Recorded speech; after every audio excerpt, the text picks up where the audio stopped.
اللهم صل على محمد وآل محمد۔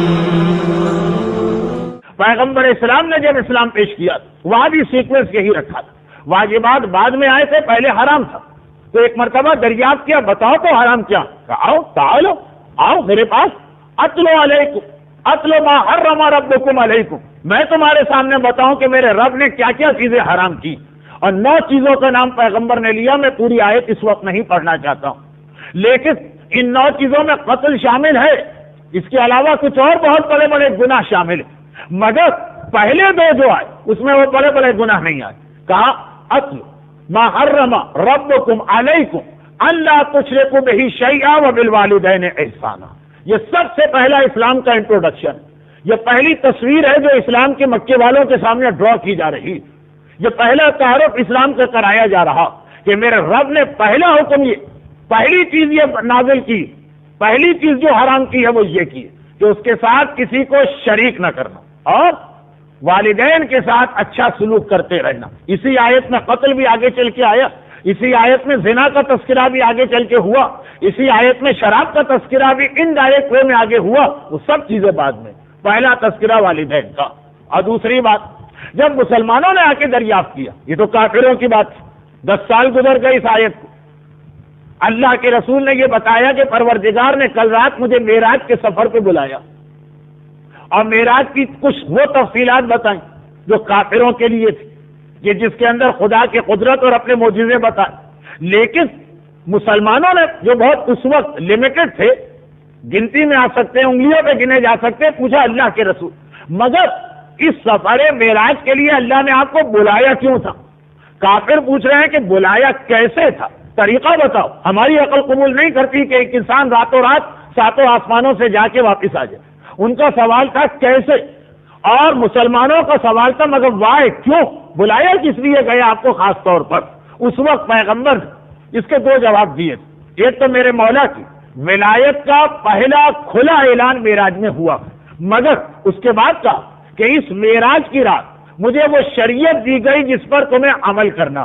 اب دیکھیں معراج سے واجبات شروع ہو رہے ہیں، اب تک حرام چیزوں پہ زیادہ زور تھا، کچھ واجبات آئے تھے، لیکن بیسیکلی پہلے 10 سال اسلام میں حرام چیزوں پہ زیادہ زور، یہ خرابی اس کو دور کرو، اس کو دور کرو، اس کو دور کرو۔ اس کے بعد جیسے انسان کہیں پہ بلڈنگ بناتا ہے تو پہلے زمین کی صفائی کرتا ہے، اس کے بعد اس کے اوپر اسٹرکچر کھڑا کیا جاتا۔ کہا کہ پروردگار نے اس رات کو مجھے اس لیے بلایا تھا کہ اب میرے الفاظ میں اب کوڈ آف لائف دیا جائے، شریعت عطا کی جائے، اب احکامات دیے جائیں۔ اب تک نیگیٹو باتیں آ رہی ہیں، آج سے پازیٹو باتیں، اور اس کے اندر پیغمبر نے تقریباً 15 چیزیں بتائیں، اپنی زبان سے نہیں، سورہ بنی اسرائیل کی آیتوں کی تلاوت کی۔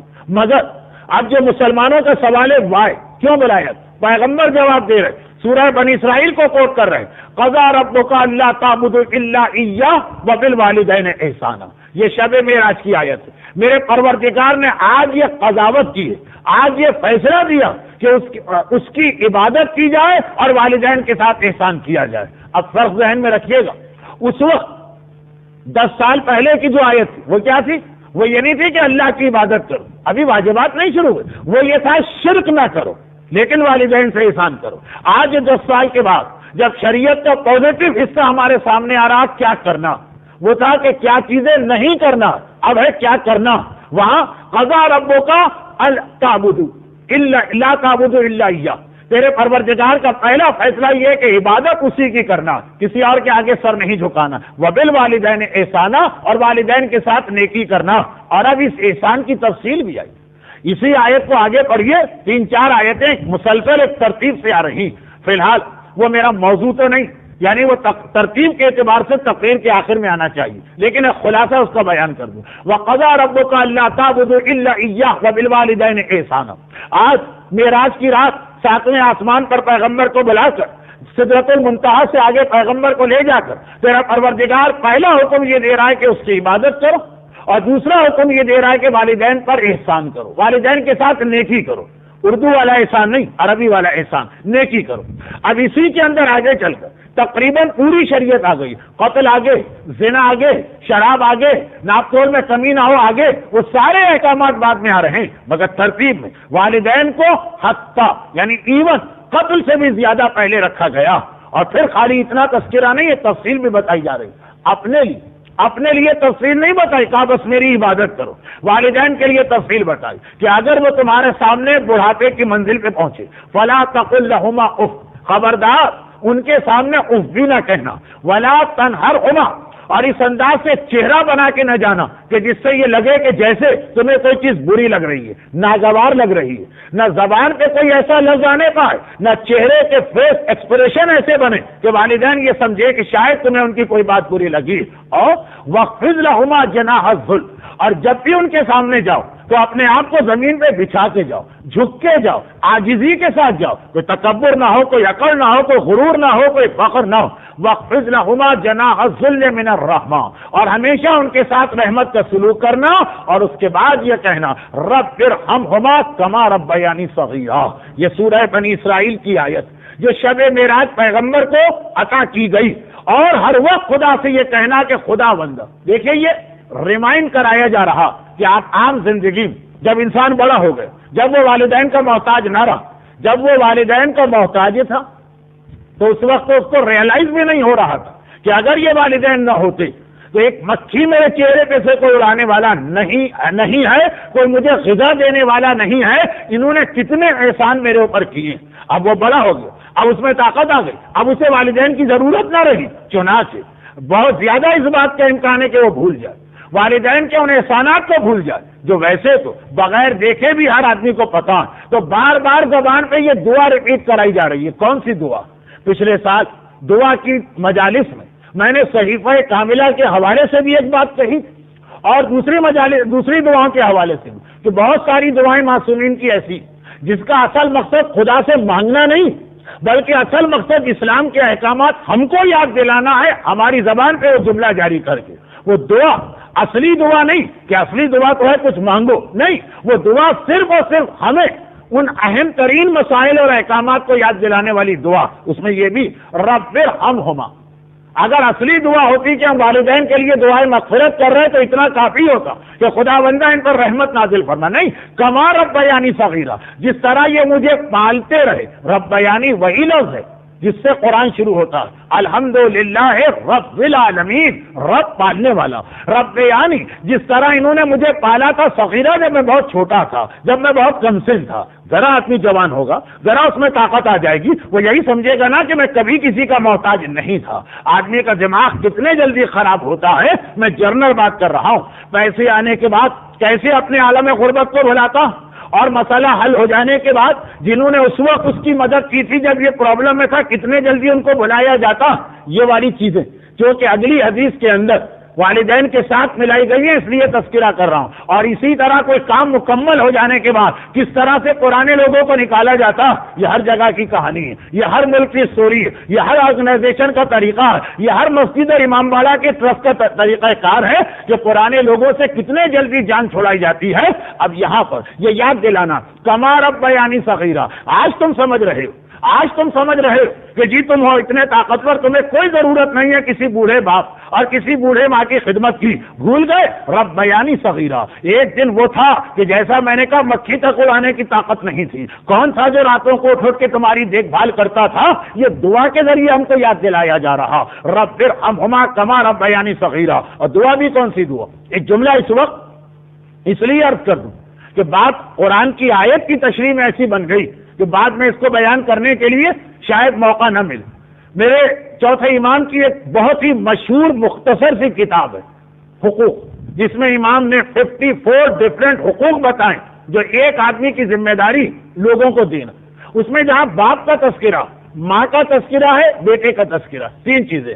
باپ کا حق کیا, ماں کا حق کیا, اولاد کا حق کیا. تو باپ کے حق اب میں پورا وہ اس وقت نہیں پڑھ رہا ہوں, آگے اگر موقع ملا اتنا وقت رہا تو اس کو پڑھوں گا, لیکن اس کا ایک جملہ کہا. امام فرماتے بس ایک بات ہمیشہ یاد رکھنا, ایک بات ہمیشہ, خاص طور پر ان لوگوں کے لیے جن کی حالت بہتر ہو گئی, مالی اعتبار سے اپنے باپ سے بہتر ہو گئے, تعلیم کے اعتبار سے اپنے باپ سے بہتر ہو گئے, ان کا باپ کسی دیہات اور گاؤں میں رہنے والا تھا، وہ میلبورن اور ٹوکیو نیو یارک میں رہنے والے۔ اب یہ وہ سارے لوگ ہیں نا، یہ چیزیں دیکھ کے آنکھیں پھٹ جاتی، آدمی اپنا ماضی بھولتا، اور اس ماضی کے اندر والدین بھی شامل ہے، چنانچہ ان کو بھی بھلایا جاتا۔ کبھی ایسا ہوتا ہے کہ باپ اور ماں کو بھلایا نہیں جاتا، جب ان سے بات کی جاتی تو ایک مرتبہ ان کی باتوں پہ آدمی دل میں ہنستا اور سوچتا ہے کہ ہے نا جاہل مطلق، الف کے نام لٹ بھی نہیں جانتے ہیں، اور میں میلبورن کی فلاں یونیورسٹی کا پڑھا ہوا اور تعلیم حاصل کیا ہوا ہوں، کیا ان سے بحث کروں اور کیا ان سے بات کروں؟ امام فرماتے بس ایک بات ہمیشہ یاد رکھنا، ایک بات ہمیشہ یاد رکھنا، فَإِنَّهُ أَصْلُهُ، تمہاری اصل، تمہاری جڑ، تمہاری فاؤنڈیشن، تمہاری بنیاد وہ لولا لم تکن، اگر وہ نہ ہوتے تو آج تم بھی نہ ہوتے۔ یہ جتنی درود بھیجے محمد والے، لولا لم تکن، اگر وہ بات نہ ہوتا تو آج تم بھی نہ ہوتے۔ اس وقت جو کچھ تمہیں ملا ہوا، جتنی تم سمجھ رہے ہو کہ تم نے ترقی کی ہے، بہرحال سب ہے اس کی وجہ سے۔ یہ چوتھے امام کا ایک خاص جملہ۔ لیکن اب میں واپس آتا ہوں قرآن کی آیتوں کے بیان پر۔ تو ایک آیت، مکے کے کافروں نے پوچھا یہ اسلام ہے کیا؟ پیغمبر نے اسلام کی تشریح کی 9 باتیں بتائیں، وہ ساری حرام والی باتیں تھیں، لیکن اس کے اندر ٹاپ آف دا لسٹ شرک کے بعد والدین کا تذکرہ ہوا۔ دوسری طرف معراج سے واپس آ رہے ہیں، مسلمان پوچھ رہے ہیں کہ آپ اس سفر میں گئے کیوں؟ خدا نے آخر آپ کو بلایا کیوں تھا؟ تو پیغمبر نے 15 باتیں بتائیں کہ یہ 15 واجبات مجھے عطا کیے گئے۔ اچھا، میں جتنے بھی ریفرنسز دے رہا ہوں قرآن کی وہ آیتیں جس کو آپ جا کے چیک کر لیجئے گا۔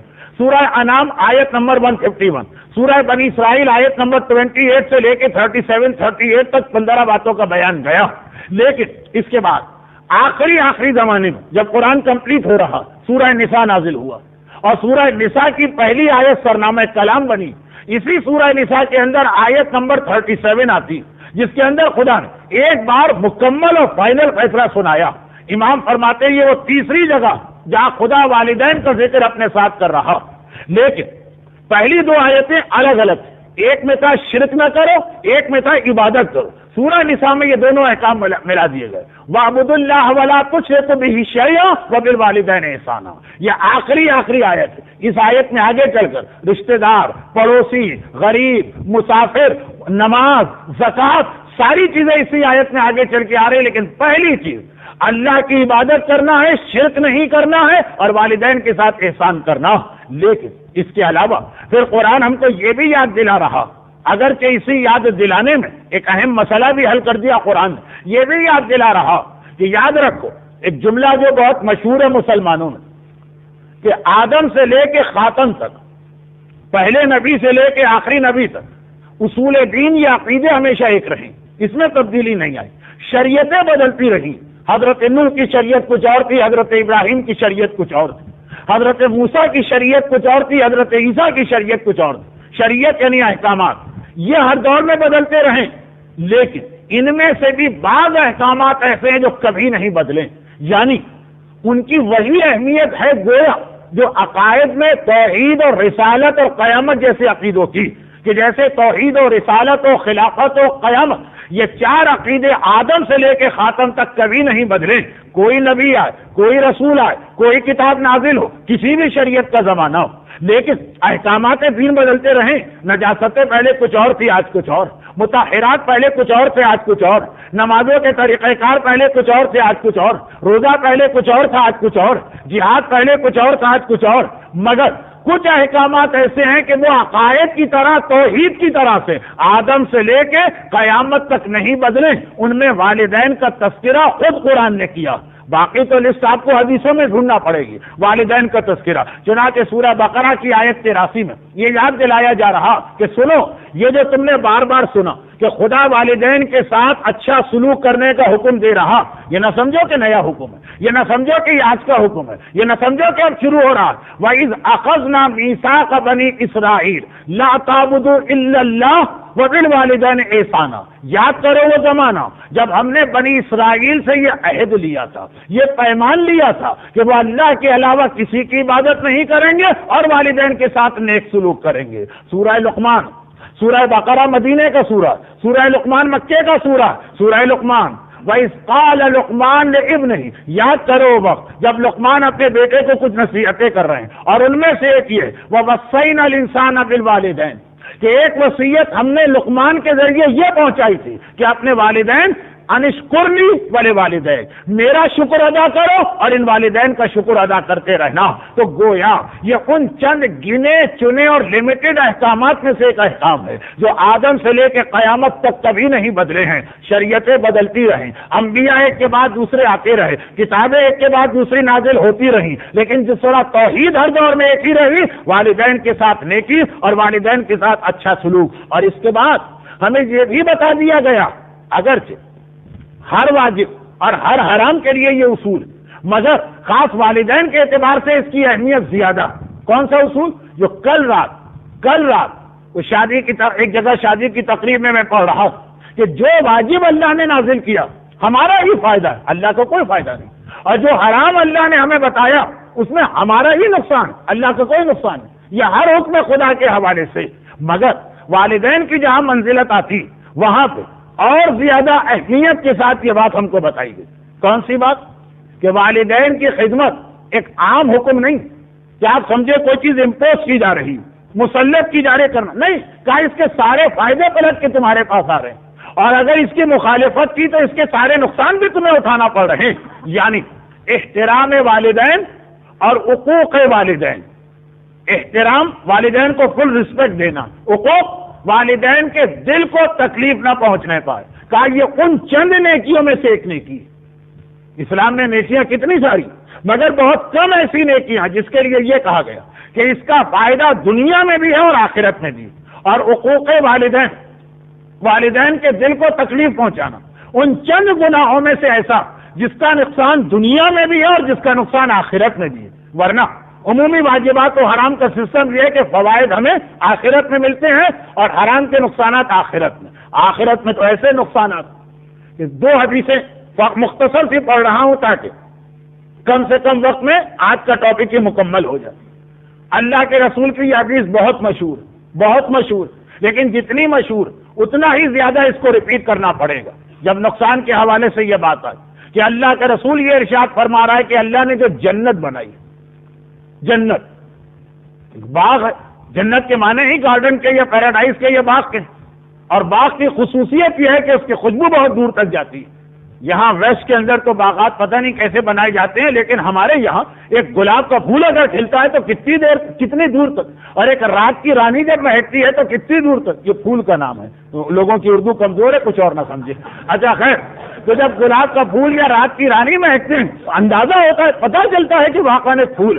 اب اللہ کا رسول ارشاد فرما رہا کہ جنت خوشبودار باغ، 70,000 مائل کے فاصلے پر بھی کوئی آدمی وہ بھی جنت کی خوشبو سونگے، چاہے اس کو جنت نہ ملے، چاہے وہ جہنمی ہو، مگر اب خوشبو پھیل رہی ہے، آپ خوشبو کو نہیں روک سکتے، خوشبو پھیل رہی کہ 70,000 میل کے فاصلے تک اس کی خوشبو پہنچے گی۔ لیکن حرم اللہ ریح الجنت علی ثلاثہ، 3 ایسے گناہگار ہیں جن پہ اللہ نے جنت کی خوشبو بھی حرام کر دی ہے۔ جنت تو بہت دور کی چیز ہے، بوئے جنت کی خوشبو تک حرام کی گئی، اور ان میں پہلا نام آتا ہے عاقل والدین، وہ شخص کے جو اپنے والدین کو تکلیف اور اذیت پہنچا رہا۔ فقط یہ کہ روایت مکمل ہو جائے۔ والمنان، اور دوسرا وہ جو کسی پر احسان کرتا ہے بار بار پھر اس احسان کو جتاتا رہتا۔ اور تیسرا مدمن و خمر، وہ آدمی جو مسلسل شراب پیتا ہے، شراب نوش ہے اور عادی شراب نوش۔ ہر ٹاپک اپنی جگہ ایک الگ تقریر چاہتا ہے، لیکن عاقل والدین۔ دوسری جانب امام معصوم سے یہ دریافت کیا جا رہا کہ فرزند رسول قرآن کی آیتوں پہ آیتیں ایک چیز بتا رہی، یہی چیز ہے جس کی وجہ سے اصحاب رسول کا ٹائٹل بنا رضی اللہ تعالی عنہ، اور 30ویں پارے کے سورہ بینہ کی آخری آیت یہی، اولئک هم خیر البریہ رضی اللہ تعالی عنہ، جنتی وہ ہیں جن سے اللہ راضی، اور جہنمی وہ ہیں جن سے اللہ ناراض۔ سوال پوچھا گیا، فرزند رسول، یہ جو قرآن نے کرائٹیریا بتایا کہ جنتی وہ ہے جس سے اللہ راضی رضی اللہ تعالی عنہ، اور جہنمی وہ ہیں جن سے اللہ ناراض، تو کوئی ایسا طریقہ ہے کہ اس دنیا میں ہم کو پتہ چل جائے کہ اللہ کس سے راضی ہے اور کس سے ناراض؟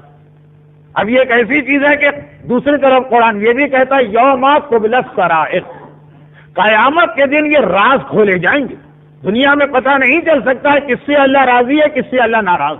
قیامت، یہ سورہ قیامت کی آیت ہے جس میں قیامت کا کیریکٹرسٹک بتایا جا رہا، یوم تبلی السرائر، جس دن راز کھولے جائیں گے.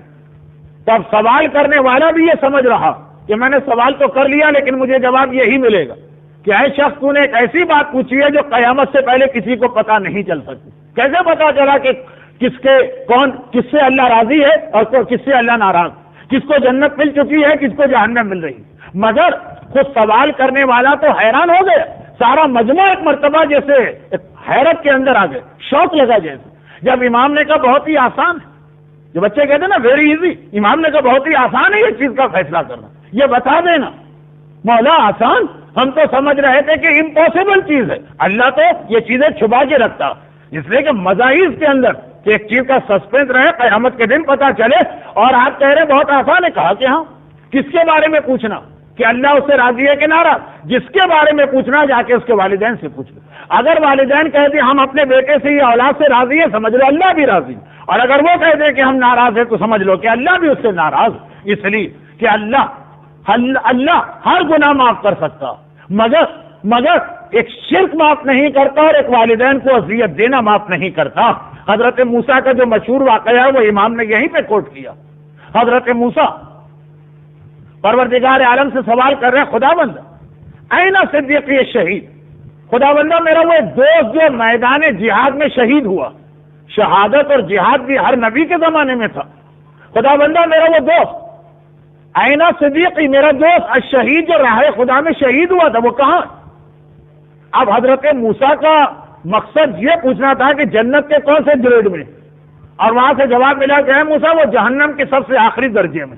چونکہ حضرت موسیٰ وہ نبی ہیں کہ جن کی اللہ سے ڈائریکٹ بات ہوتی تھی, بیچ میں کسی فرشتے کی ضرورت بھی نہیں ہوتی تھی.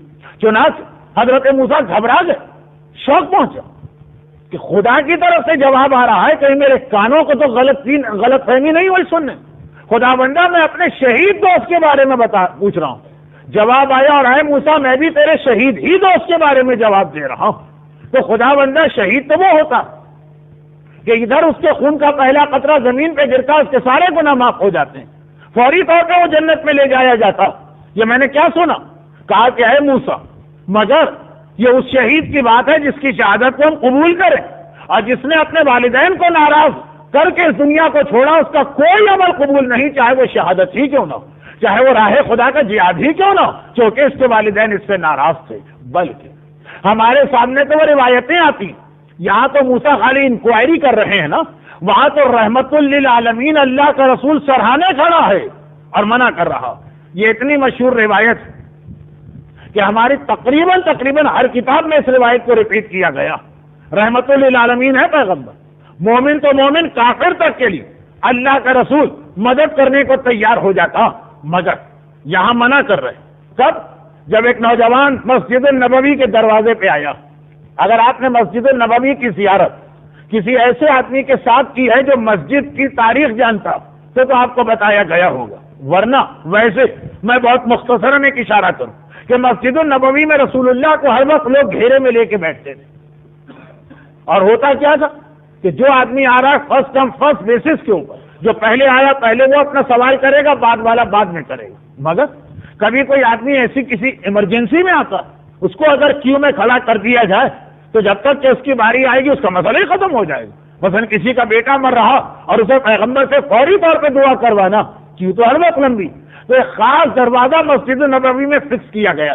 مسجد کے اندر کئی دروازے, ایک خاص دروازہ تھا, کہا گیا تھا یہاں سے کوئی نہیں آئے گا, وہی آئے گا جو کسی ارجنٹ میٹر کو اور کسی ایمرجنسی میں آ رہا, اس کا وہاں سے آنا یہ کافی ہے پورے مجمع کو بتانے کے لیے کہ اس کے لیے راستہ چھوڑ دو. وہی نوجوان اسی دروازے سے آئے اور آنے کے بعد کہا اللہ کے رسول اس وقت ہم اس منزل پہ آ گئے ہیں کہ اپنے سگے بھائی کی موت کی دعا مانگ رہے ہیں. 1400 سال پہلے یہ امپاسبل بات تھی, ایک بات. دوسری بات, عرب کے ٹرائبل ماحول میں یہ اور زیادہ مشکل بات ہے کہ بھائی کی موت کی دعا مانگے, لیکن خالی اپنی بات نہیں کر رہا, پوری فیملی کی بات کر رہا. اب دیکھیے اتنا زیادہ اس وقت وہ پریشان اور گھبرایا ہوا کہ بولنا کچھ چاہتا ہے, زبان پہ کچھ آ رہا ہے, آدھی بات کہہ رہا ہے, بیچ سے بات شروع کیے دے رہا. اللہ کے رسول اسے پوچھتے مسئلہ کیا؟ کہا کہ میرا بھائی اس وقت سکرات موت کی کیفیت میں. یہ بھی ایک کیفیت ہے کہ جب انسان کی روح نکلنے کے لیے کچھ ٹائم لیتی. اگر کبھی غسل و کفن والی کلاس کا سلسلہ دوبارہ شروع ہوا تو اس میں یہ سارے مسائل تفصیل کے ساتھ آئیں گے. آج تک ایک مسئلہ ہمارے علماء کے درمیان ڈبیٹ ہو رہی، یہ آرگومنٹ چل رہے ہیں، کون سی موت اچھی، اچانک مر جانا یا اس طرح مرنا کہ کچھ ٹائم آدمی کو مل جائے؟ اس ٹائم کا مطلب بظاہر یہ ہے کہ تکلیف، مگر دوسری جانب توبہ۔ اب یہ ایک الگ بحث ہے جو آج سے ریلیٹڈ نہیں۔ بہرحال پہلے زمانے میں خصوصیت کے ساتھ یہ ہوتا، اور آخری زمانے کی جو نشانیاں بتائی گئی علائم الظہور، اس میں بھی ٹاپ آف دا لسٹ یہ نشانی کہ آخری زمانے کی خرابیوں میں خرابی یہ کہ اچانک موت ہوا کرے۔ اچھا اس کو رکھیے ایک طرف کی، ایک الگ موضوع۔ اصل مسئلہ اللہ کے رسول میرا بھائی سکرات کے عالم میں آخری وقت روح نکلنے سے پہلے جو تکلیف کا مرحلہ ہوتا، مگر 3 دن ہو گئے، 3 دن، اور نہ اس کی روح نکلتی ہے نہ واپس بدن میں آتی، اتنی شدید تکلیف اور پین ہے کہ اب تو ہم دعا کر رہے ہیں کہ خدا اس کو موت دے دے، تکلیف سے تو نجات پائے گا۔ گھر سے تھوڑا بہت کینسر کے آخری سٹیج کے مریض کی جو تکلیف دیکھی ہے جنہوں نے، ان کے دل میں بھی یہ خیال کبھی کبھی آتا، کسی ظلم یا بے رحمی کی وجہ سے نہیں، اس مریض کی حالت کو دیکھ کر۔ مگر یہ تو بہت ہی زیادہ ایکسٹریم والا کیس۔ تو اللہ کے رسول آپ رحمت للعالمین، میں آپ کا کلمہ گوں، آپ چل کے ذرا اس مسئلے کو حل کیجیے، دعا کیجیے۔ پیغمبر چلے، کمرے میں انٹر ہوئے جہاں پہ یہ نوجوان، واقعاً دیکھا اس کی حالت، وہ آنکھیں پھٹی ہیں اور ہاتھ پاؤں مڑے ہوئے ہیں اور تکلیف کی شدت سے زبان لٹک کے سینے پہ آ گئی، بہت ہی حالت دیکھ کے لگ رہا ہے کہ بہت ہی زیادہ تکلیف اور پین میں۔ پیغمبر نے اس کی حالت دیکھا اور اس کے بعد واپس ہوا۔ وہ جو لے کر آیا تھا چھوٹا بھائی گھبرا کے کہتا آپ کہاں جا رہے ہیں؟ کیا اس مرنے والے کی حالت یہ بتا رہی ہے کہ اس نے ایک گناہ کیا؟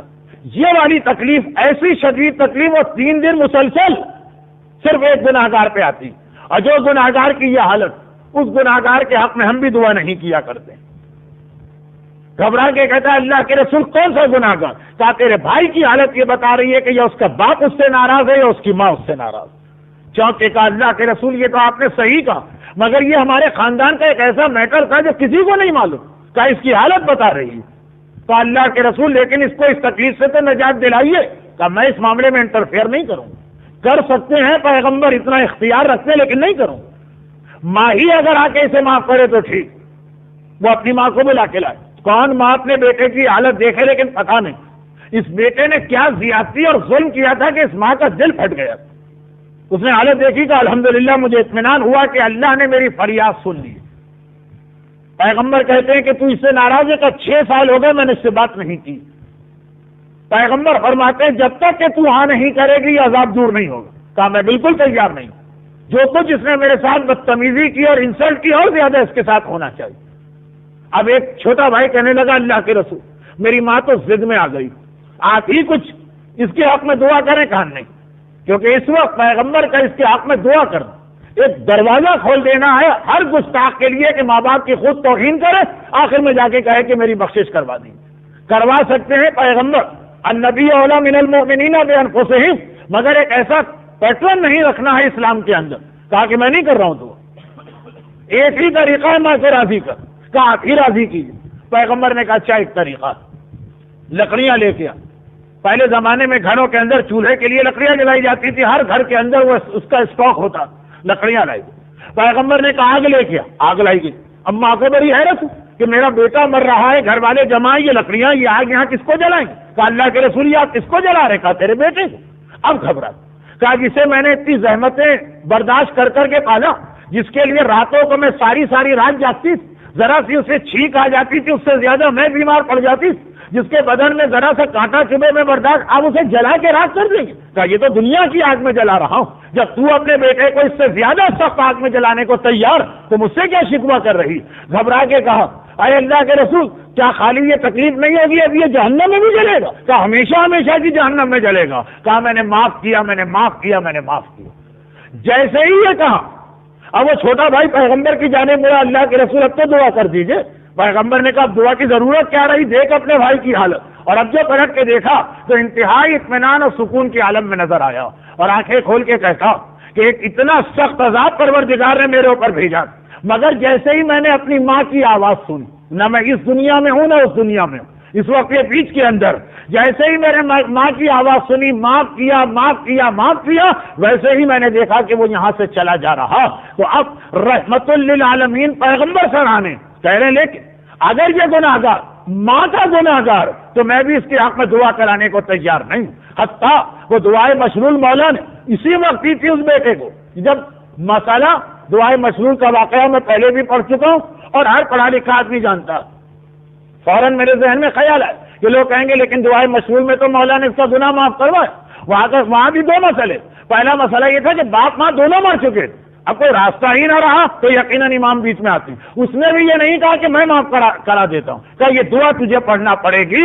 تو نبی اور امام بھی جو ماں اور باپ کے حوالے سے گستاخ ہوتا ہے اس کے مسئلے میں انٹرفیئر نہیں کرتے، بلکہ اگر یہ جملہ توہین نبوت نہ بنے تو میں کہہ دوں کہ اگر اس مسئلے میں کبھی نبی، امام تو میں نہیں کہتا، کبھی نبی ان کا طریقہ کار بھی ایسا ہو کہ باپ اور ماں کی انسلٹ مانا جائے تو خدا اس نبی کے اوپر بھی عذاب تو نعوذ باللہ نہیں لاتا ہے، لیکن اسے پرابلم میں ضرور ڈالتا ہے۔ حضرت یوسف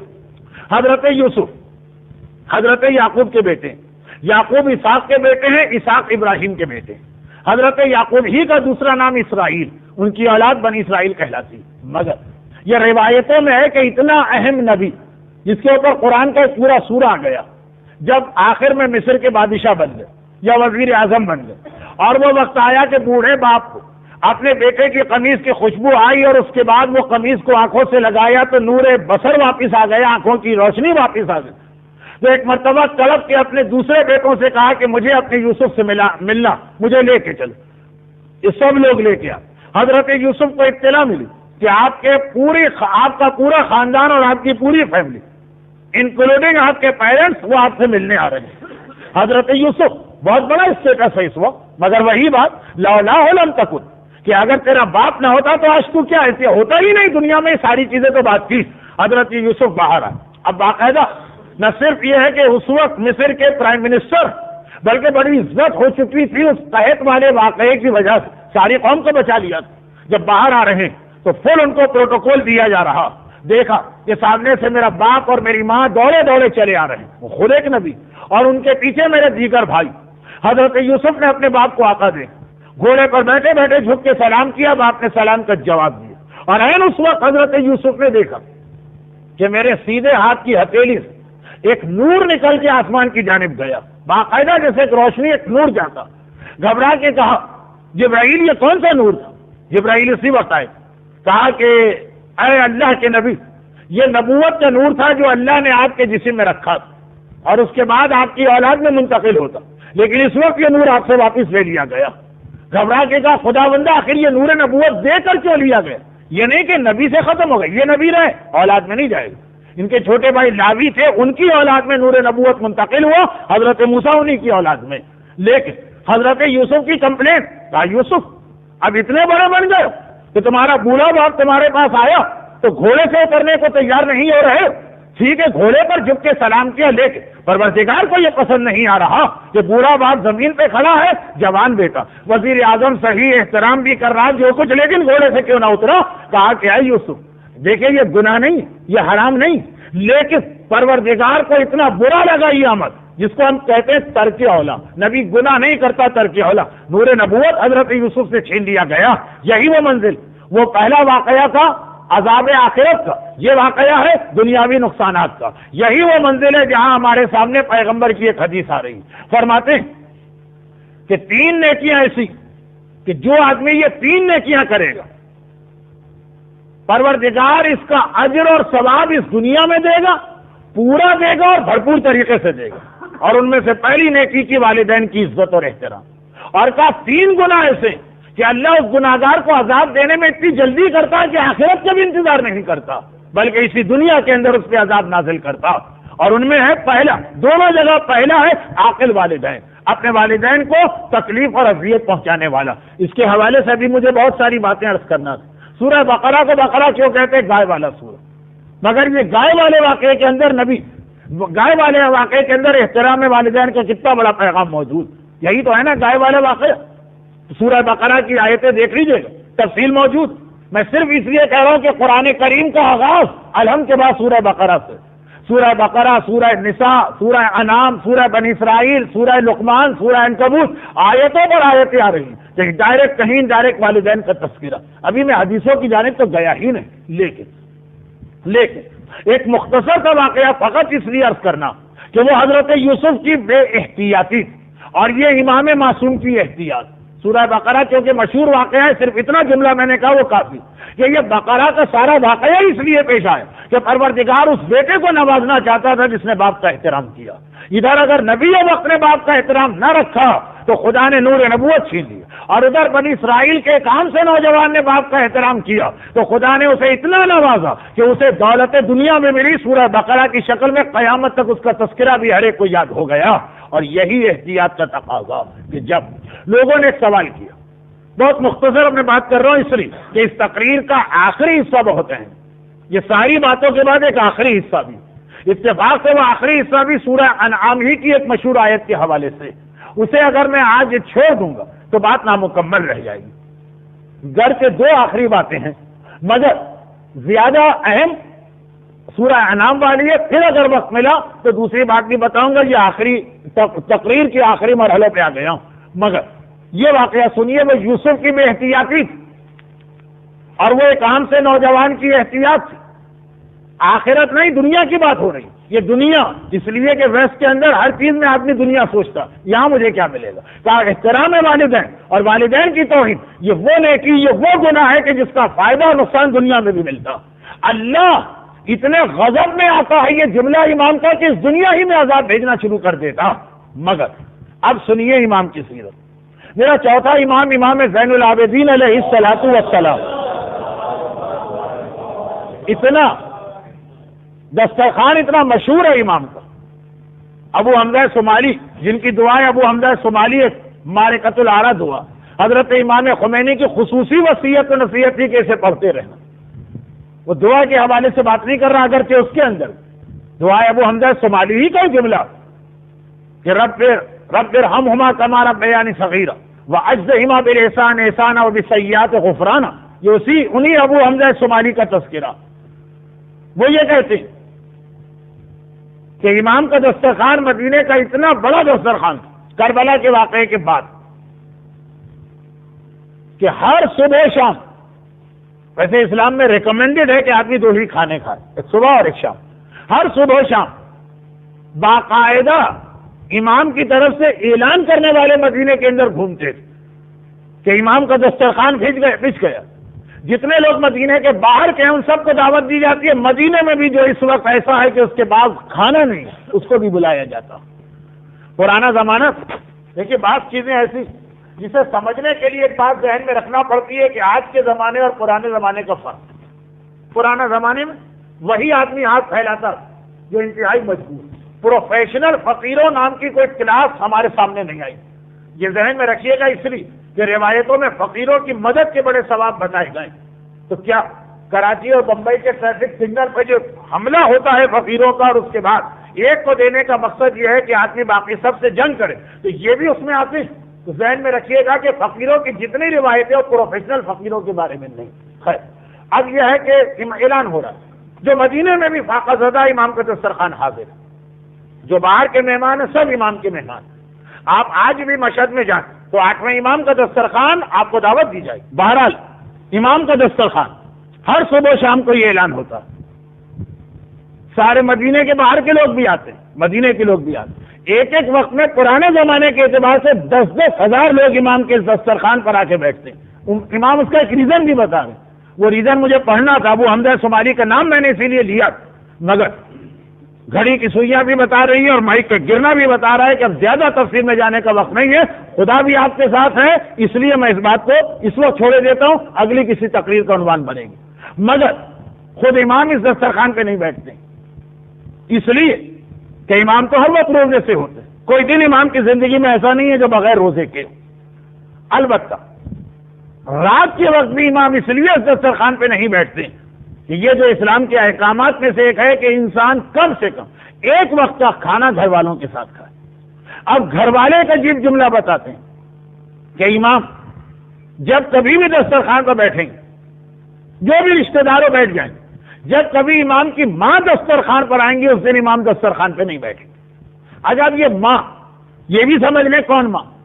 امام کی حقیقی والدہ جناب شہر بانو کا انتقال تو کربلا سے بہت پہلے ہو گیا، بلکہ خود مولا کائنات کی زندگی میں ہو گیا. مولا نے اپنی بہو کو اپنے ہاتھوں سے جنت البقیع کے قبرستان میں دفن کیا. جناب شہربانوں کے ساتھ کچھ کنیزیں بھی ایران سے آئی تھیں. شہزادیاں اکیلے تو گرفتار نہیں ہوتی. ان میں سے ایک کنیز شیرین کا واقعہ مصائب میں پڑھا جاتا, ایک کنیز ہندا کا واقعہ یزید کے حوالے سے پڑھا جاتا, اور ایک وہ کنیز تھی کہ جیسے ہی جناب شہربانوں کا انتقال ہوا اور امام مظلوم نے شہربانوں کے انتقال کے بعد ان کی ساری کنیزوں سے کہا کہ تمہاری شہزادی یا مالکن تو دنیا سے رخصت ہو گئی, میں تم سب کو آزاد کرتا ہوں. تو فقط ایک کنیز تھی جس نے آزادی قبول کرنے سے انکار کر دیا تھا, جیسے پیغمبر کے زمانے میں زید, اسی طرح یہ کنیز. اور خاص طور پہ یہ جملہ کہا کہ چونکہ میری شہزادی اس حالت میں دنیا سے گئی کہ اس کا بیٹا بھی بہت کم سن, امام کسی کا محتاج تو نہیں ہوتا ہے لیکن دنیاوی اعتبار سے وہ اپنی محبت ظاہر کر رہی. اس وقت میرے چوتھے امام کی عمر 10 دن کی تھی, میں اس کی خدمت کرنا چاہتی ہوں. یہ کنیز جو ماں نہیں ہے, صرف یہ ہے کہ ماں کی کنیزوں میں سے ایک تھی. جس طریقے سے حسنین فضہ کو ماں کہتے, چوتھے امام ان کو ماں کہنے لگے. ان کے ساتھ کبھی دسترخوان پہ نہیں بیٹھتے. گھر والوں نے ایک بار یہ بات نوٹس کی, 2 بار نوٹس کی, پھر ایک مرتبہ حیرت ہوگی. فرزند رسول آخر ماجرا کیا؟ انہوں نے کون سی ایسی گستاخی کر دی کہ آپ ہر ایک کے ساتھ دسترخوان پر بیٹھے, ان کے ساتھ نہ بیٹھے؟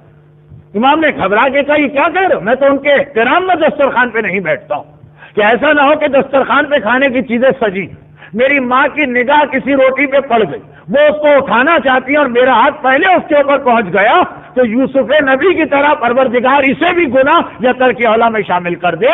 یہ حقیقی ماں نہیں, یہ ماں کی ایک کنیز کی بات ہو رہی. امام فرماتے ماں کی وجہ سے اس کا اتنا احترام کیا جا رہا تو حقیقی ماں اور حقیقی باپ کا کیا احترام ہوگا. البتہ یہاں پہ 2 باتیں. پہلی بات, سیکوینس کے اعتبار سے یہ آخر میں آنا چاہیے, لیکن ٹائم کو دیکھتے ہوئے میں اسے پہلے لے آتا ہوں کہ اگر ایسا نہ ہو کہ ٹائم پورا ہو جائے تو یہ بات رہ جائے. مگر اب یہ احترام والدین آپ نے سنا, مگر یہاں پر ایک بہت اہم اور انٹرسٹنگ بحث ہمارے مراجع کے درمیان ہے, اور وہ بحث یہ کہ اطاعت والدین یا احترام والدین کہتے کسے, کس چیز کا نام؟ بعض پرانے مراجع کا یہ نظریہ تھا کہ والدین کے حقوق کا مطلب یہ ہے کہ ان کا حکم ماننا واجب, وہ جو حکم دے دیں آپ کو اس کو ماننا پڑے گا. یہ ایک بہت اہم فقہی بحث, اور فقہی مسائل تقریر کے آخر میں یہ اچھے لگتے ہیں, لیکن آج جو مسئلہ جس منزل پہ پہنچا ہے تو میں اس کو ذرا بیچ تقریر میں لا رہا ہوں. یہ ساری بات تو آپ نے سن لی, والدین کی رسپیکٹ, والدین کا احترام کا, لیکن احترام والدین یا کہتے کس چیز کو؟ بات پرانے علماء کا نظریہ کہ اس کا مطلب یہ ہے کہ والدین کا ہر حکم ماننا واجب. مگر ہمارے مراجع کی اکثریت ایک جملہ استعمال کرتی ہے, اسے سنیے گا. اطاعت والدین واجب نہیں, حقوق والدین حرام.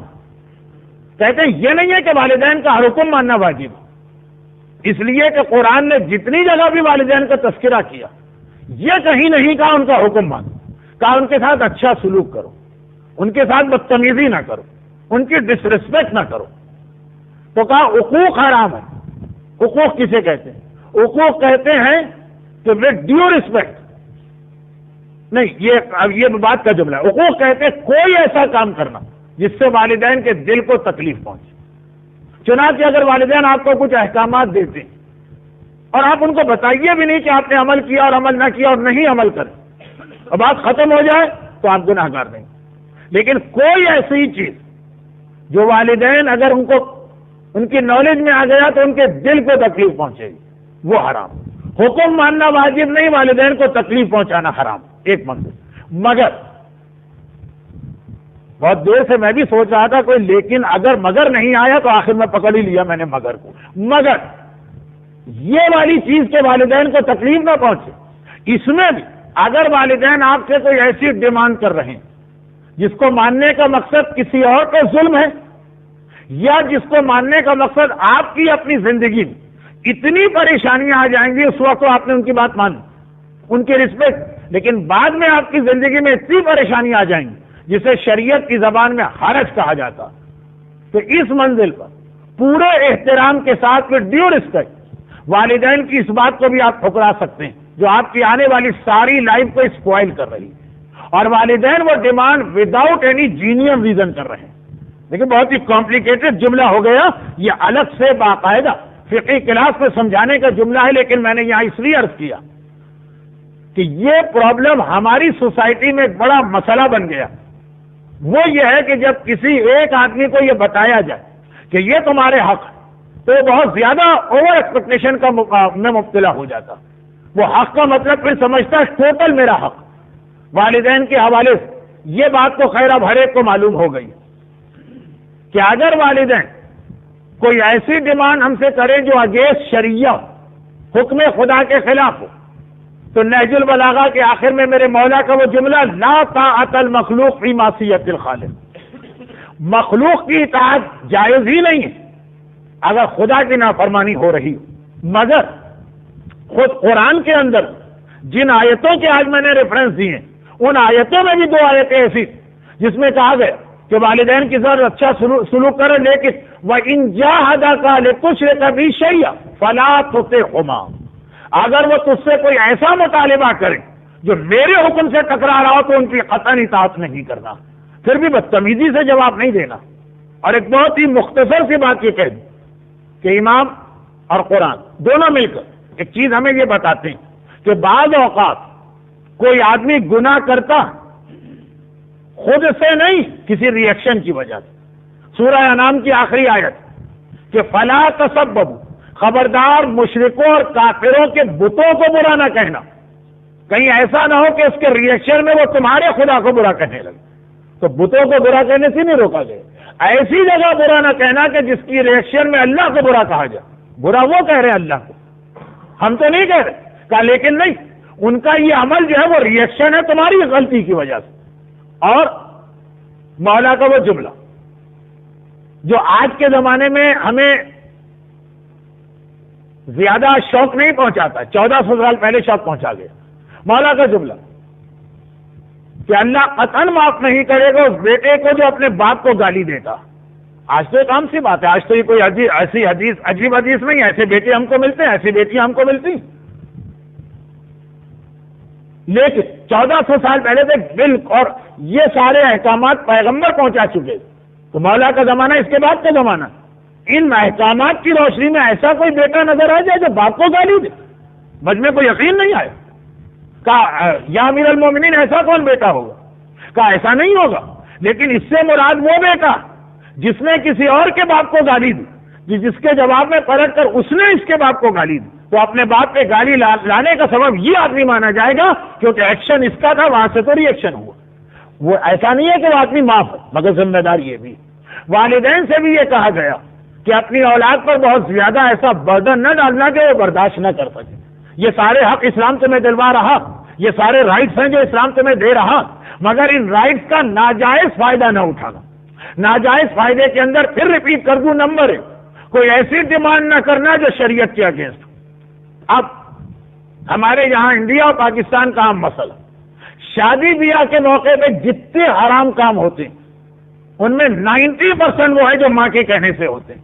نہیں تیار ہے فرض کیجئے ایک لڑکا، شادی بیاہ وہ چیز ہے کہ اچھے اچھے ریلیجس لوگوں کے قدم آپ پھسلتے ہوئے دیکھیں گے، مگر بعض اوقات ایسا بھی ہے کہ تیار نہیں ہے لڑکا اس فعل حرام پر، ماں ڈیمانڈ کرتی ہے کہ تمہیں یہ فعل حرام انجام دینا. جیسے مہندی کی وہ رسم جس کا تذکرہ کل رات کو میں نے کیا، فوٹوگرافری کی وہ شکل کہ جس کے اندر بے حجاب نامحرم عورتیں اور دولہا اور دلہن بیٹھے ہوئے، بہت ساری ایسی چیزیں. لڑکا کہتا میں کیا کروں، ماں کہتی ہے کہ تمہیں عورتوں کے بیچ کے اندر جانا. اور آپ نے تو بڑی زبردست تقریر کی تھی ماں کی بات ماننے کے لیے. اس ماں کے لیے نہیں کی تھی میں نے تقریر، یا اس ماں کے اس حصے کے لیے نہیں کی تھی. تو آپ دیکھیے والدین کے اوپر بھی اسلام نے کچھ پابندیاں لگائیں. یہ وہ تقریر ہے کہ جو پچھلے سنڈے کو ہونا تھی نہ ہو سکی. اس سے ہلکا سا اشارہ کہ اولاد سے کوئی ایسی ڈیمانڈ نہ کرو کہ وہ کنفیوز ہو جائے کہ اللہ کی بات مانو کے والدین، یا اگر وہ کنفیوز نہ بھی ہو تب بھی تمہاری ذمہ داری تو یہ ہے کہ اولاد کو دیندار بناؤ، نہ یہ کہ الٹا تم اس سے یہ ڈیمانڈ کر رہے ہو. دوسری بات، اولاد کی پرسنل لائف میں اتنا انٹرفیئرنس نہ کرو کہ جس کے نتیجے میں وہ آخر ضد میں آ جائے. وہ یہ دیکھے گا کہ اگر ماں کی بات مانتا ہوں میری ساری زندگی تباہ. مثلا یہ جو میں مثال دے رہا ہوں یہ میں نے خود آغا خوئی سے 75 میں اس وقت پوچھی تھی جب اس زمانے کے ایک بہت ہی پاپولر قرآنک ٹرانسلیشن کے اندر وہ کمزور حدیث نظر آ گئی تھی. حدیث یہ تھی ایک ہمارے یہاں اردو کے جو ٹرانسلیشن ہے ان میں سے ایک نام نہیں لیتا ہوں میں ان عالم کے کریڈٹ کو ڈسکریڈٹ نہیں بنانا چاہتا ہوں اس لیے لیکن اشارہ کہ وہ انہوں نے قرآن کے حاشیے میں لکھا کہ اطاعت والدین میں یہ بھی شامل ہے کہ اگر باپ بغیر کسی ریزن کے کہے کہ اپنی بیوی کو طلاق دو تو دے دو طلاق. بیویاں تو بہت مل جائیں گی والدین بہت نہیں ملیں گے. یہ اس کے اندر نہیں لکھا تھا یہ تو بعد میں میرا انٹرپریٹیشن اور ایک حدیث کے حوالے سے تھا پیغمبر نے فرمایا یہ حدیث تہذیب الاسلام میں بھی ہے. مگر ترجمہ قرآن کے اندر جو حدیث آ جائے ذرا سی اس کے اندر ذرا ویٹ پیدا ہو جاتا. میں نے پوچھا آقا خود سے کہ کیا یہ مسئلہ ہے؟ کہا نہیں. والدین اچھا سلوک کرنا اپنی طرف سے کوئی بے عزتی نہیں کرنا اپنی طرف سے کوئی توہین نہیں کرنا اپنی طرف سے ان کے دل کو تکلیف نہیں پہنچانا. لیکن اگر وہ کوئی ایسی ڈیمانڈ کر رہے ہیں جو تمہاری پوری زندگی کو تباہ کر رہی ہے وہ ماننا واجب نہیں بلکہ اگر اس کے ایفیکٹ بہت زیادہ شدید پڑ رہے ہیں تو شاید وہ ماننا جائز بھی نہ ہو. تو یہ جیسا میں نے کہا کہ یہ 2 منٹ میں سمجھانے والا مسئلہ نہیں. خاص طور پر ہماری فیملی لائف کے اندر جب ساس اور بہو کا رول شروع ہو جاتا ہے وہاں پہ بیلنس کرنا بڑا مشکل ہوتا.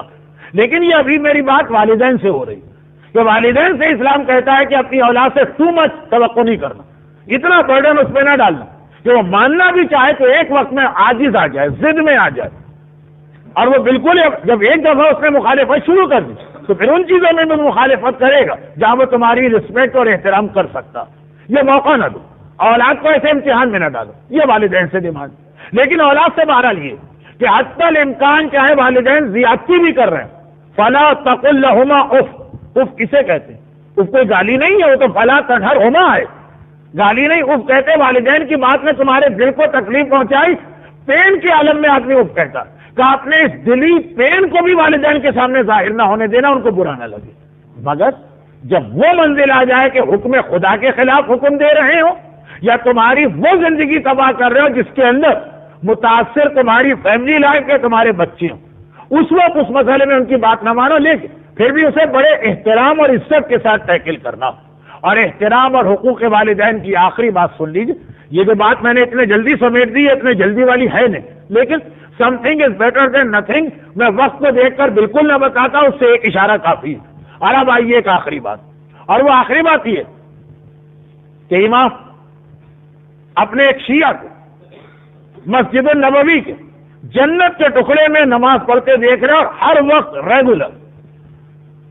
اب یہ چیزیں وہ ہیں جس کو سمجھانے کے لیے مجھے ذرا سی ڈیٹیل اس لیے بتانا پڑتی کہ جو روایت کا اصل مزہ ہے وہ اس وقت تک سمجھ میں نہیں آئے گا جب تک کہ آپ جنت کے ٹکڑے کو نہ سمجھیں.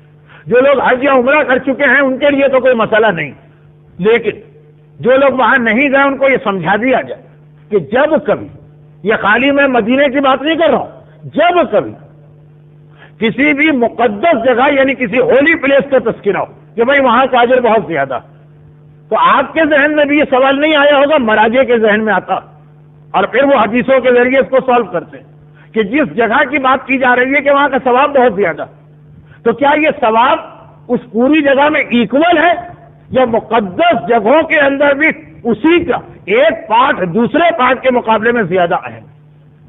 جیسے انسان کی اپنی باڈی میں پیر کے مقابلے میں سر کا رتبہ زیادہ.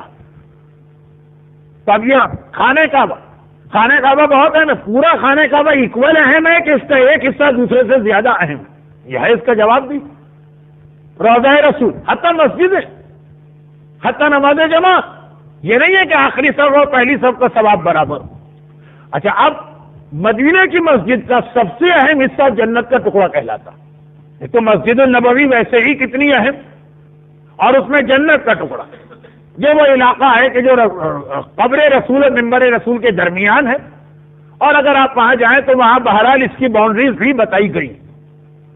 یہاں کا ثواب بہت زیادہ ہے کیونکہ یہ ایکچوئل جنت کا ٹکڑا جنت سے لایا گیا تھا قیامت کے دن جنت میں واپس پلٹایا جائے.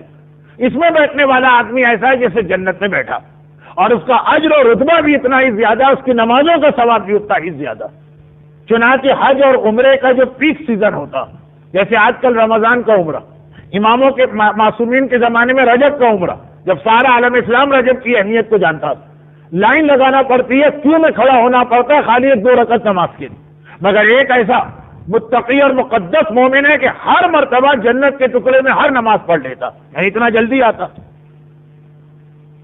لوگوں نے ایک مرتبہ امام سے تذکرہ کیا باتوں باتوں میں کہ فرزند رسول کتنا اچھا مومن ہے کہ ہم اور آپ، ہم جیسے لوگ، آپ تو نہیں ہم لوگ کتنی خواہش رکھتے ہیں، کبھی پہنچ پاتے ہیں کبھی نہیں پہنچ پاتے. امام نے فرمایا لیکن یہ جو بھی کرے سب بیکار ہے. عجیب جملہ. ہو سکتا ہے کبھی آپ کو ان روایتوں میں تعجب بھی ہو کہ کہیں یہ غیبت تو نہیں ہو رہی. غیبت کے حوالے سے 3 تقاریر اسی لیے رکھی گئی. میں ایک بات بتا دوں، غیبت کے حوالے سے پنجتن سینٹر کے شیڈول میں ایک تقریر میں نے کہا اسے 1 کو 3 کیجیے، اس لیے کہ اس کے اندر تفصیلات بہت زیادہ، اس کے بغیر پوری بات سمجھ میں نہیں آئے گی. غیبت کی تقریر جہاں میں نے کی وہاں میری مصیبت آ گئی کہ مولانا ہم غیبت کرتے ہیں تو حرام، اور آپ کے ممبروں سے کبھی یہ کہتے ہیں کبھی وہ کہتے ہیں کبھی وہ کہتے ہیں. وہ حرام نہیں ہوتا، ڈبل حرام ہوگا کیونکہ ممبر سے کہا جا رہا. تو سمجھانا پڑے گا اپنی صفائی کے لیے. بہت ساری چیزیں آپ کو غیبت لگیں گی جب آپ وہ تقریر سنیں گے. خلاصہ یہ کہ یہ غیبت نہیں. جب امام نے کہا کیا فائدہ، کیا امام فرما رہا فائدہ کیا، جو کر لے بیکار. ارے مولا کیسے بیکار؟ مخلص آدمی ہے، متقی آدمی ہے، پرہیزگار آدمی ہے، نمازیں پڑھ رہا، مدینے کی مسجد کے جنت کے ٹکڑے. کہا مگر اپنے والدین کا حق تو ادا نہیں کر رہا. اب لوگوں کو اور حیرت ہوئی، اور زیادہ لوگ حیرت میں پڑ گئے. شوکنگ کیفیت. مولا یہ اپنے والدین کا حق ادا کرنے والا، اس کے باپ اور اس کی ماں دونوں دنیا سے چلے گئے، آخری وقت تک اپنی اولاد سے راضی تھے. ویسے عام حالت میں تو یہ روایت سمجھ میں آ جاتی، خاص طور پہ جو تقریر جتنی اب تک آپ نے سنی اس میں سمجھ میں آ جاتی کہ جس نے والدین کا حق ادا نہ کیا وہ بیکار. مگر یہ تو وہ آدمی ہے جس کا باپ اور ماں مر گئے اور آخری وقت تک اس سے راضی رہے. تب امام نے وہ جملہ ارشاد فرمایا جو ایک نہیں کئی روایتوں میں ریپیٹ ہوا. امام فرماتے کیا والدین کا حق فقط ان کی زندگی تک ہے؟ مرنے کے بعد بھی والدین کا حق چلتا رہتا. اور سنو یہ والا جملہ جو اب میں پڑھ رہا ہوں، شہید دستغیب شیرازی کی کتاب گناہان کبیرہ کے والیوم 1 کے حقوق والدین کے چیپٹر کے آخر میں کہا سنو کتنی ہی اولادیں ایسی کہ جب ان کے والدین دنیا سے جاتے ہیں تو ان سے راضی ہوتے ہیں، لیکن اللہ ان کو عاق والدین میں لکھتا ہے. کیوں؟ وہ اپنے والدین کے مرنے کے بعد ان کے لیے کوئی نیکی نہیں کرتے. اور جب قبر میں والدین چاروں طرف دیکھتے ہیں کہ اور بہت سارے گناہگار ہمارے ساتھی، ان کے عذاب کم ہوتے جا رہے ہیں، ہمارا جو عذاب ہے اٹھتا ہی. خدا بندہ ہم اور یہ ہمارا ساتھی ساتھ اس قبرستان میں آئے، اس کا عذاب کم کیوں ہوا، ہمارا باقی کیوں؟ کہا اس لیے کہ اس کی اولاد اس کے لیے نیکیاں بھیج کے اس کے عذاب کو کم کرا رہی. تمہاری اولاد نے قبر میں دفن کرنے کے بعد پلٹ کے تمہیں پوچھا بھی نہیں. تو کہا کہ اب یہ جو والدین ناراض ہوتے ہیں تو اللہ ہر مسئلے کے آخری حصے کو دیکھتا ہے، اول کو نہیں دیکھتا. شروع میں والدین راضی ہوں گے، آخر میں تو ناراض ہو گئے. اور اس طرح کتنے ہی ایسی اولادیں کہ جب تک والدین زندہ تھے انہوں نے ریئلائز نہیں کیا کہ کتنی بڑی اللہ نے ان کو نعمت دی. چنانچہ وہ دنیا میں لگے رہے، ڈسریسپیکٹ کرتے رہے، انسلٹنگ بیہیویئر رہا، اچھا سلوک نہ کیا. لیکن جب والدین دنیا سے گئے تو ایک بار ان کو احساس ہوا کہ ہم کتنا بڑا گناہ کر چکے ہیں. وہ تڑپے، وہ روئے، وہ نادم ہوئے. انہوں نے والدین کے لیے نیکیوں پہ نیکیاں بھجوانا شروع کی. قبر میں والدین دیکھ رہے ہیں کہ چاروں طرف ہمارے اور بھی گناہگار، ہمارا ان کا گناہ بھی برابر ہے اور عذاب بھی برابر. ہمارا عذاب روز بروز کم ہو رہا، ہمارا اسٹیٹس روز بروز ہائی ہو رہا. خدا بندہ یہ کس لیے؟ کہ ان کی اولاد ان کو یاد نہیں کرتی، تمہاری اولاد تمہاری خدمت کر رہی. حیرت کے ساتھ کہیں گے خدا بندہ ہمارا یہ بیٹا اور بیٹی اتنا اچھا نکلا، ہم تو سوچ بھی نہیں سکتے تھے، اب ہم اس سے راضی ہو گئے، اب ہم اس سے خوش ہو گئے. امام فرماتے ہیں اور خدا ہر ایک کی آخری حالت کو دیکھتا ہے، پہلی حالت کو نہیں دیکھتا. جیسے اس دنیا میں بھی اگر کسی کے والدین زندہ 10 سال پہلے اس نے خدمت کی، اب خدمت کرنا چھوڑ دی، اب توہین کر رہا، تو فیصلہ اس آخری کے بعد پر ہوگا، اس کو آقے والدین لکھا جائے گا، پہلے والی خدمت کو نہیں دیکھا جائے گا. موت کے بعد بھی، کیونکہ اسلام کی نگاہ میں موت دا اینڈ نہیں، فنش نہیں ہے، مسئلہ ختم نہیں ہوا. تو یہ دوسری بات بھی ذہن میں رکھیے گا کہ خدمت والدین میں موت کے بعد بھی ان کا خیال رکھنا شامل ہے.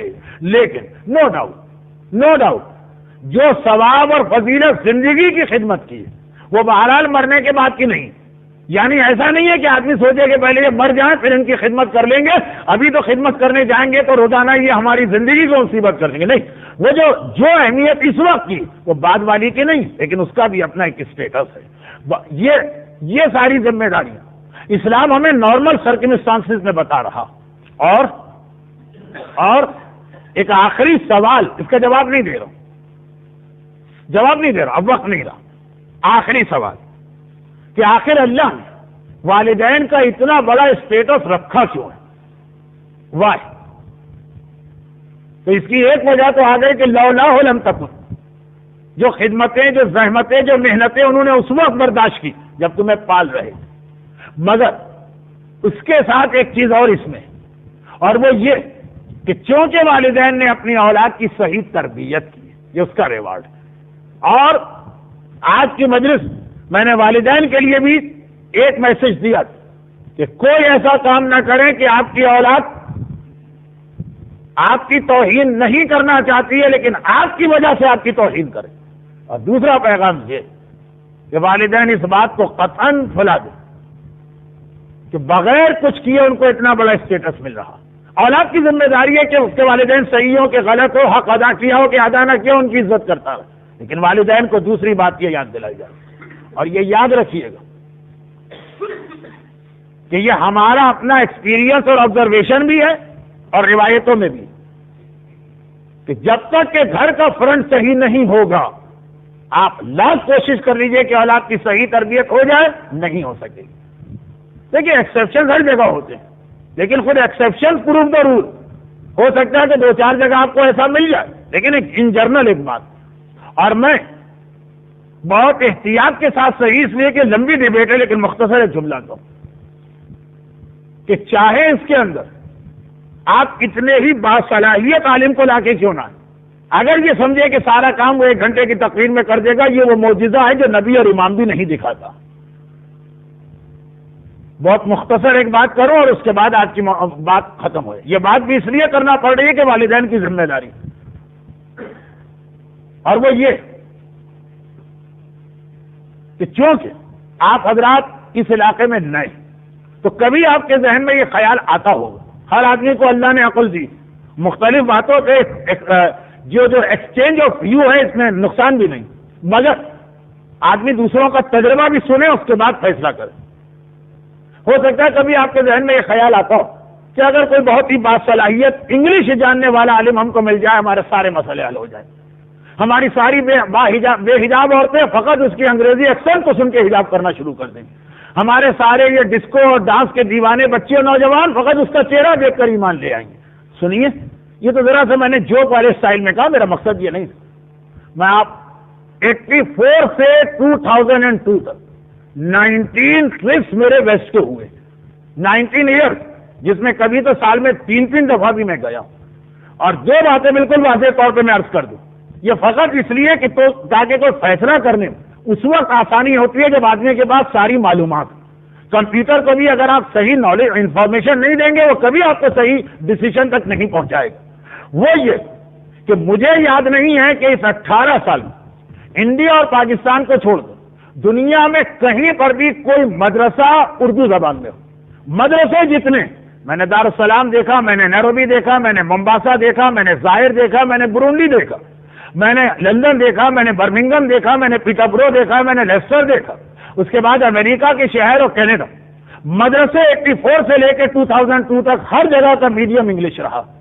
مگر وہ جو کچھ میں نے اس سال کی شروع کی مجلسوں میں پڑھا کہ ایک نسل ہماری کھو گئی، ایک نسل ہماری گمراہ ہو گئی، وہ یہ انگلش والے مدرسوں کے بعد بھی. اور 1988 سے لے کے 2002 تک 80% ویسٹ کے اسلامک سینٹر میں انگلش بولنے والے ریزیڈنس عالم لائے گئے.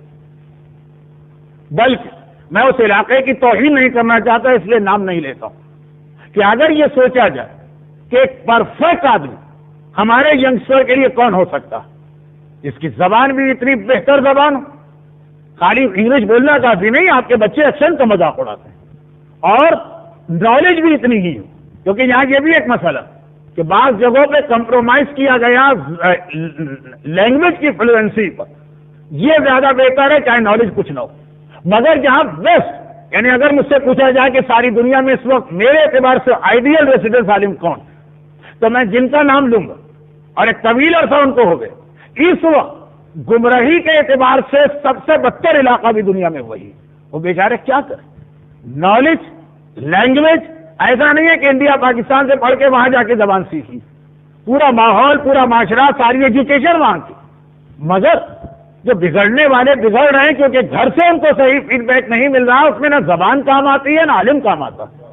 سب سے زیادہ جہاں پہ اس وقت گم رہی، جہاں پہ ہماری بچیاں واقعاً گھر کے اندر منی اسکرٹ اور شارٹس پہن کے گھومتی ہیں، وہ ایسا علاقہ ہے کہ جہاں بس وہ سیدھے عالم ہو سکتا ہے نالج پلس انگلش کے اعتبار سے. نہیں، وہ بات اپنی جگہ صحیح، میں اس بات کے خلاف نہیں جا رہا ہوں. میں کہہ رہا ہوں اس کی وجہ سے کہیں یہ لیزینس نہ پیدا ہو جائے کہ والدین جو ہے وہ اپنی ذمہ داری سمجھے کہ ادا ہو گئی. نہیں، وہ تو لازم.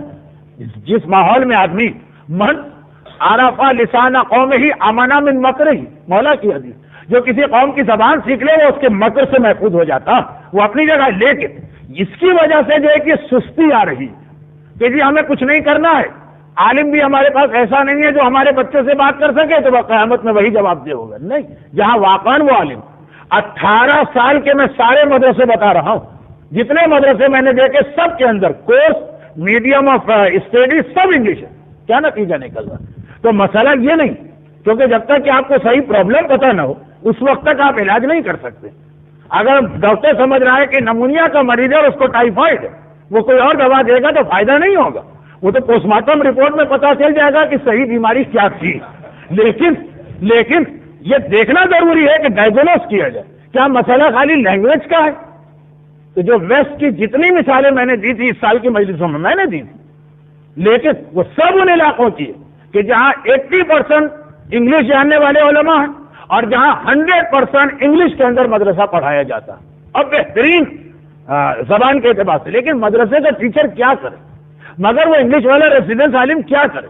جب تک کہ والدین اپنی اس ذمہ داری کو محسوس نہ کرے کہ دنیا میں ڈالر اور پاؤنڈ ہی سب کچھ نہیں ہے، یہ ایک اولاد جگر کا ٹکڑا ہے، اس کے لیے آدمی جتنا بھی سیکریفائز کرے کم ہے. اور یہ تو وہ سیکریفائز ہے کہ جس سے دنیا بھی بنے گی اور آخرت بھی محفوظ ہوگی. یہ صرف میں نے اس لیے کہا کہ فیصلہ کرنے میں آپ کو آسانی ہو، اور کوئی اس کے اندر مقصد نہیں تھا، لیکن اپنا تجربہ جو کچھ میں نے دیکھا، حتیٰ یہ کہ آپ میں سے جو لوگ ویسٹ میں رہ کر آئے ان کے حوالے سے میں بات کروں، انہوں نے بھی اتنے مختلف ماحول نہیں دیکھے ہوں گے. آدمی ایک علاقے میں رہ کے آتا بس وہی اس کے لیے کافی. میں نے ہر علاقہ اور ہر سیزن میں دیکھا. 18 سال میں نومبر کے مہینے کا ایام ازاں تھا، پورا گھٹتے فروری کے مہینے تک کا ایام ازاں آ گیا. سردی ہو، گرمی ہو، خوشی ہو، غمی ہو، ہر موسم، ہر سیزن، ہر کلچر، ہر علاقہ دیکھا. صرف میں اس لیے کہہ رہا ہوں کہ والدین بہرحال کسی آدمی کو آپ لا کے یہاں بٹھا دے، بلکہ اگر ایک آخری جملہ کہہ دوں تو توہین نہ ہو جائے، نبی کو بھی لا کے بٹھا دے لیکن والدین اپنی ذمہ داریوں کو ادا نہ کرے تو وہاں بھی اتنا فائدہ نہیں پہنچے گا. یہ والدین کو اتنا بڑا اسٹیٹس جو آج کی تقریر میں آپ نے سنا اس ذمہ داری کی وجہ سے دیا گیا. اور یہی وجہ کہ میدان کربلا نے بھی ہم کو یہ پیغام دیا. آدھا جملہ میں نے ابھی پڑھا تھا، اس کو کمپلیٹ کروں کہ یہ ساری ذمہ داری اسلام ہم کو نارمل سرکمسٹانسز میں دیتا، مگر کربلا کے میدان نے وہ تو بتایا بھوکے ہو، پیاسے ہو، دشمنوں کے درمیان ہو، تیروں سے چھلنی ہو، اس وقت بھی تمہیں اپنی یہ ذمہ داریاں ادا کرنا، کیونکہ اصل موضوع تو اولاد کی رسپانسبلٹیز ہے. اس لیے میں مصائب کو اسی منزل پہ لے جا رہا ہوں، تمہیں وہ ذمہ داریاں ادا کرنا. البتہ جو 18 سال کا میں نے یورپ کا ایک مشاہدہ بتایا، اس میں یہ بتا دوں کہ 95% بہارات ابھی بھی اتنا ماحول نہیں بگڑا. ایک آدھ کیس تو ہوا تھا جو میں نے اس سال کی پہلی تقریر میں عرض کیا، ایام ازاں کے بعد 17 ربیع الاول کے میلاد. ابھی اتنا ماحول نہیں بگڑا کہ باپ مر جائے تو بیٹا اس کے جنازے پہ بھی آنے کو تیار نہ ہو. یہ جتنی بھی ہماری جنریشن لاس ہوئی، جتنا بھی 18 سال کے انگلش میڈیم مدرسے کے بعد بھی فائدہ نہ ہوا، جتنا بھی لاس 12 سال کے انگلش جاننے والے ریسیڈنس علماء سے بھی فائدہ نہ ہوا، اس کے باوجود شرابی صحیح، کبابی صحیح، زانی صحیح، گے تنظیم کو جوائن کرنے والا صحیح، حرام کھانے والا صحیح، بہرحال باپ کی میت پہ پہنچ جاتا، بہرحال باپ کے جنازے کو اٹھوا لیتا. یہ تو اب تک دیکھا گیا. تو ذرا سوچیے کہ کتنا یہ کنٹراسٹ ہوا ہوگا کہ اتنا شرابی اور گناہگار وہ بھی اپنے باپ کے میت کو برداشت نہیں کر سکتا کہ اسی طرح سے پڑی رہے، تو جو امام معصوم بیٹا ہو اگر کبھی پروردگار نے اسے اس امتحان سے گزارا ہو کہ تیرا معصوم باپ ہے، شہید راہ خدا ہے، اور تو ایک ایسا امام ہے کہ اگر ایک اشارہ کرے تو ابھی اسی دنیا میں قیامت برپا ہو جائے، مگر حکم خدا سے اتنا مجبور ہے کہ بابا کو لاشے کو بے گور و کفن دیکھ رہا ہے، اور اس کے باوجود حکم خدا کی وجہ سے صبر کر رہا ہے۔ البتہ صبر الگ چیز ہے، اور دل میں جو کیفیت گزر رہی وہ الگ چیز ہے۔ 11 محرم کا قافلہ چلا، زینب کبریٰ نے دیکھا، ایک ایک بیوی کا جائزہ لیا، کیونکہ اب قافلے کی قیادت زینب کے ہاتھ میں ہے، اب قافلے کو زینب سپروائز کر رہی ہیں۔ ہر بیوی کو دیکھا، اونٹ پر بیٹھ تو گئی ہے، کوئی بچہ رہ تو نہیں گیا ہے، مگر ایک بار دیکھتے دیکھتے زینب کی نگاہ اپنے بیمار بھتیجے سجاد کے چہرے پہ پڑی۔ کیا دیکھا؟ سجاد کا سارا جسم کانپ رہا ہے، چہرے کا رنگ زرد پڑ چکا ہے۔ زینب کو خوف ہوا، ایسا نہ ہو میرا سجاد اسی حالت میں مر جائے اور اونٹ سے گر جائے۔ ارے میرے سجاد کی یہ حالت کیوں ہو رہی ہے؟ تو زینب نے کیا دیکھا؟ جوان اور معصوم بیٹے کی نگاہ اپنے بوڑھے بابا کے بے گور و کفن لاشے پہ پڑی ہے۔ لاشا دیکھتے جا رہے، جلتی ریتی کا لاشا، جلتے سورج کے نیچے والا لاشا، سجاد کا سارا جسم کانپتا جا رہا ہے۔ ہائے زینب، سجاد کی توجہ اس لاشے سے ہٹانا ضروری ہے، مگر یہ توجہ کیسے ہٹائی جائے؟ ایک بار چلتے ہوئے اونٹ سے زینب نے اپنے آپ کو زمین کربلا پہ گرایا۔ ہائے زینب کا زمین کربلا پہ گرنا، سجاد کی توجہ بابا کے لاشے سے ہٹ کر اپنی پھوپھی پر ہو گئی، مگر عزاداروں زینب نے اس طرح امامت کو بچا تو لیا، مگر خود کتنا بڑا امتحان دیا، کیونکہ گرنے والے کے نیچر میں شامل ہے کہ جب گرتا ہے ہاتھوں کو بڑھا کے سہارا لیتا ہے۔ ہائے علی کی یہ مظلومہ بیٹی زینب کس حالت میں اونٹ سے گر رہی ہے۔ امام زمانہ زیارت ناہیہ میں سلام کر رہے، میرا سلام میری دادی زینب کو، جن کے دونوں ہاتھ گردن سے بندھے ہیں، اور بندھی ہاتھوں کے ساتھ زینب زمین کربلا سے ٹکرا رہی۔